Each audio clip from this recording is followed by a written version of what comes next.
Salibonani mahlabezulu. Igama lami UKhulekani Ncube, ngaziwa ngomathambo aqakalala. Uthando lwami lwezingalo usuka kudala. Into yenza ngazi ngaqala ukuthengisa izingwalo.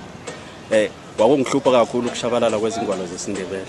Ngoba kwakusisho ukuchabalala komlando wethu, ukuchabalala kwembali yethu. Manje ngangizwa abantu abaningi bekhala bethi ingwalo abazithole. Lokho kwakungihlupha kakhulu ngoba mina nganginakho ukuzithola mangiye ekhaya ngifike ngize nazo. Lokho ke ukuchabalala kwazo akubona ukuthi ngizinikele mina lo msebenzini wokuzithengisa ngoba uma ukuphela kwezingwalo ukuphela kwembali. Ukuze sazi lapho esiya khona kumele sazi lapho esisuka khona. Ekuthengiseni kwami ingwalo abantu bayazithanda bazemukela. Into nje eyinkinganyana ile ehlupha isizwe sakithi sonke ukuwa komnotho.